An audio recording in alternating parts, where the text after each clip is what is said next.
Je pense qu'il y aura toujours des hommes et des femmes, mais moins, beaucoup moins. Et ce ne seront plus les mêmes que nous, je veux dire. Ils seront traumatisés, justement, par l'effondrement qu'ils auront vécu. Ils devront survivre au sein d'une nature dégradée, d'une biodiversité très réduite, dans un climat souvent hostile. Et ils devront tenter, dans la mesure du possible, de rebâtir une, ou plutôt des sociétés. Car ça fait aucun doute maintenant que cette civilisation prédatrice, accapareuse, destructrice, arrive à son terme.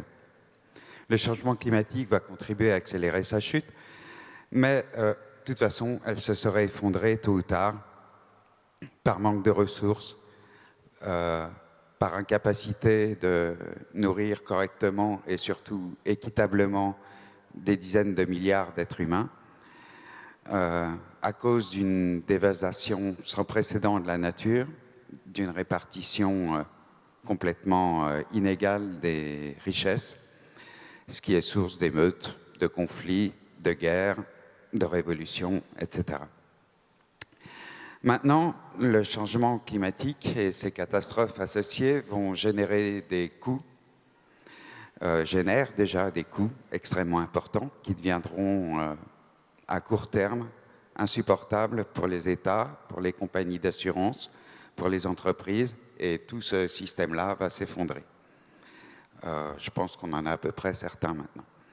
Sans parler des millions de migrants qui vont venir de pays devenus invivables à cause du changement climatique, justement, ou de la montée des océans, et qui vont déferler sur les pays du Nord, donc sur, voilà, ici en France, en Europe du Nord, en Amérique, Canada,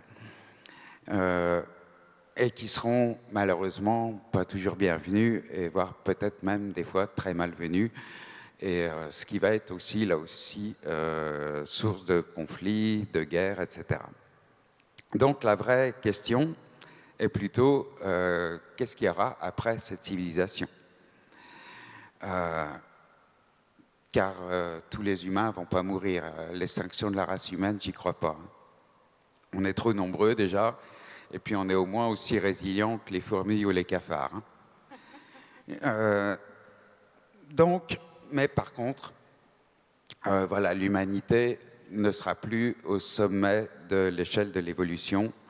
On ne sera plus les prédateurs ultimes, les pilleurs, les destructeurs d'un biotope qu'on croyait pouvoir maîtriser et qu'on croyait absolument infini. On pensait que les ressources de la Terre étaient inépuisables, qu'elles se régénéraient d'une façon magique et qu'on allait pouvoir puiser dedans indéfiniment. Ben non, ça c'est fini. Ces humains-là auront gravé dans leur chair le traumatisme de la chute de cette civilisation insouciante et dénaturée qu'ils avaient cru éternelle. Ils auront le souvenir d'avoir frôlé l'extinction et vivront sous la menace qu'elle soit toujours possible si ils ne se sortent pas les pouces du cul. Pardonnez-moi l'expression, mais c'est ça que ça veut dire, quoi. Ils seront des animaux comme les autres, ils se débrouilleront comme ils peuvent pour survivre, au sein d'un environnement parfois généreux, mais aussi bien souvent hostile. Mais les humains sont des animaux grégaires qui aiment faire société, et d'ailleurs ce sera indispensable en ces temps de chaos, car solitaire on ne pourra pas survivre, ou mal, difficilement en tout cas.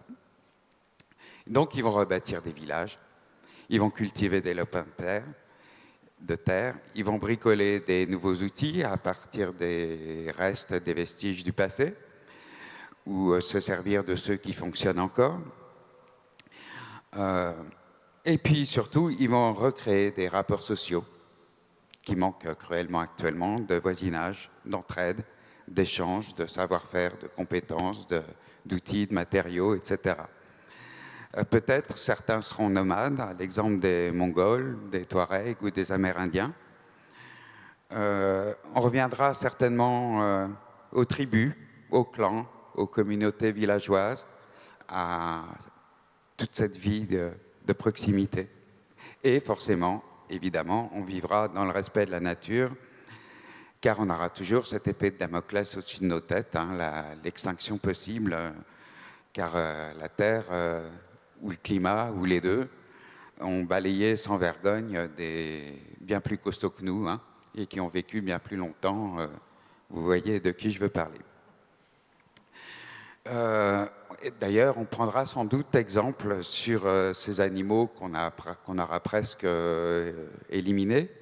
Mais bon, il y aura quand même des survivants. Donc, on apprendra auprès d'eux leurs méthodes, leurs stratégies, comment ils ont survécu, etc., comment ils vivent. Peut-être qu'on arrivera à établir des contacts avec eux, d'égo à égo, et non d'être supérieur face à des créatures qu'on juge inférieures. Et puis,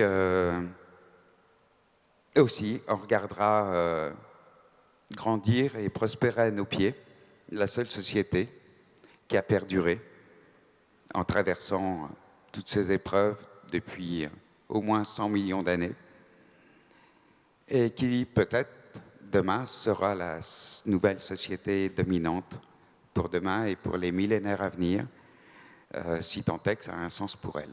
Là, je parle des fourmis. Et puis, surtout, j'espère qu'on ne deviendra jamais comme elles.